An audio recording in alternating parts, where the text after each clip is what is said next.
ஓம் ஸ்ரீ குருப்யோ நமஹ. அனைவருக்கும் அன்பு வணக்கங்கள்.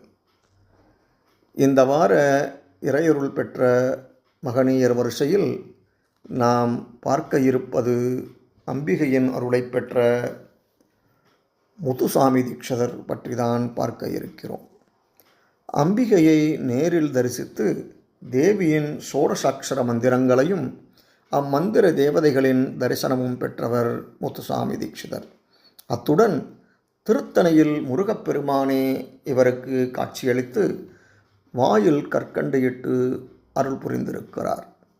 செல்வத்தின் மீது பற்றில்லாமல் அம்பாள் அருளே பெரும் செல்வம் என இறை சிந்தனையில் வாழ்ந்திருக்கிறார் முத்துசாமி தீட்சிதர். ஆனால் அவர் மனைவியோ அம்பாள் அருள் இவருக்கு பரிபூர்ணமாக இருக்கையில் இவர் போய் நின்றாலே போதுமே, அரசர்கள் அள்ளி அள்ளி கொடுப்பாரே, அதை வாங்கி வந்து எனக்கு நகை நட்டுகள் செய்து போடக்கூடாதா என்று நினைத்தாள். ஒரு நாள் தன் எண்ணத்தை தீட்சிதரிடம் கூறினார். ஆனால் அவர் அம்பிகையின் நினைவில் ஆழ்ந்திருந்ததால் அதை செவிமடுக்கவில்லை.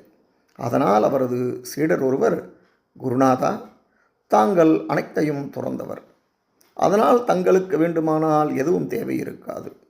ஆனால் தங்கள் மனைவி அப்படி இல்லையே, அவரது ஆசையை நிறைவேற்றி வைக்கக்கூடாதா?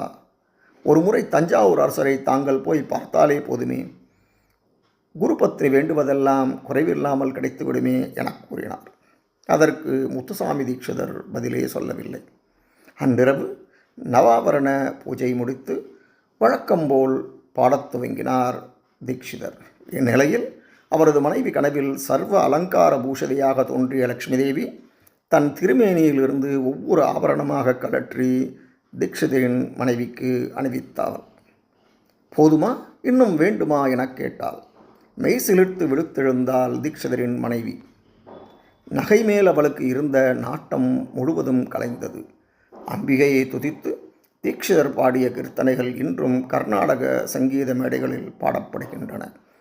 இறையருள் பெற்றவர்களின் உள்ளம் வேறெதிலும் பற்றாது என்பது விளக்குமாறு இந்த சம்பவம் அமைந்துள்ளது. அடுத்த பதிவிலே இன்னொரு மகனியர் பற்றி பார்ப்போம். நன்றி, வணக்கம்.